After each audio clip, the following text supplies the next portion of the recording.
네, 여랑야랑 정치부 최선 기자가 나왔습니다. 첫 번째 주제 볼까요?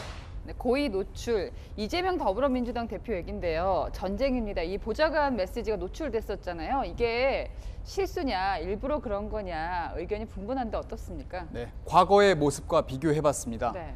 지난 7월 포착된 이 대표의 휴대전화입니다. 화면이 검게 보이도록 보안 필름을 붙여서 화면 내용을 알 수 없는데요. 그런데 이번에는 전쟁이라는 메시지 내용이 고스란히 드러나다 보니 보안 필름을 떼고 의도적으로 노출한 것 아니냐는 해석이 나왔습니다. 네.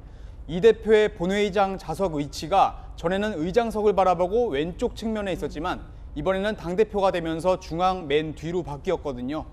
보안 필름을 뗐는지 명확히 확인되지는 않았지만 취재진 카메라에 정면으로 포착되는 자리다 보니 휴대전화 내용이 노출된 것으로 보입니다. 자, 이거 말고도 이제 시점상 의도적일 거다 이런 추정이 나오는 이유가 있어요. 네, 검찰의 소환 통보는 메시지 노출 전날인 8월 31일에 있었죠.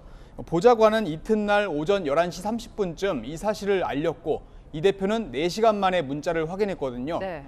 국민의힘에서는 이 대표가 지지층을 결집하기 위해서 고의적으로 노출한 게 아니냐고 의심했는데요. 조혜진 국민의힘 의원은 SNS에 전쟁 문자 공개가 법치에 대한 선전포고나 당원과 지지자들에 대한 동원령이 아니길 바란다고 했고요. 상당 부분의 고의가 있을 것이다라는 생각이 하나가 있고요. 사실은 어떤 지령 같은 거라고 생각해요. 나는 이렇게 탄압당하고 있다. 나를 지지하는 이른바 개딸들 도와주십시오. 네, 정치인들의 문자 노출 사고 하면은 떠오르는 것들이 몇 개 있거든요. 네, 최근만 해도 권성동 국민의힘 원내대표가 윤 대통령의 문자 노출을 했었죠. 2016년 국정농단 사태 당시에 박지원 국민의당 비대위원장이 충성을 외치는 이정현 새누리당 대표의 2달 전 문자를 본회의장에서 확인해서 고의성을 의심산 적도 있었습니다.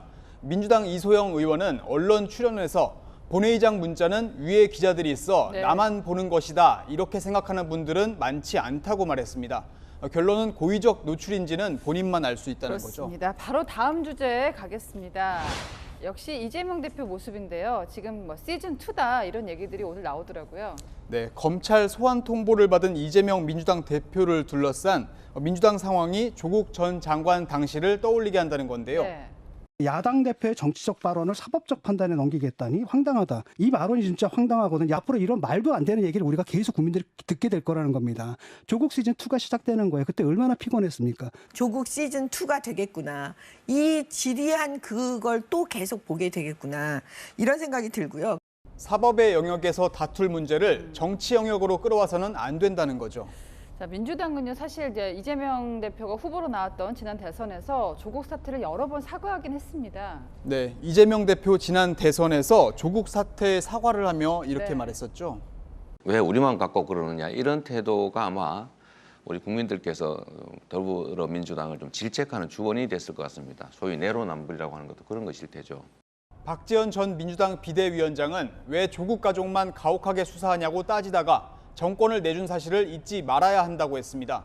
왜 김건희 여사와 대통령 장모는 봐주면서 이 대표만 부르냐고 항변하는 것은 술책에 말려드는 것이다 이렇게 지적했는데요. 여야의 당리당략에 따라 전국이 3년 전 조국 사태 때로 되돌아가는 모습입니다. 지쳐있는 국민들은 반복되는 악순환 고리를 끊어내길 바라지 않을까요? 네, 지금까지 최선 기자와 함께 여랑야랑이었습니다.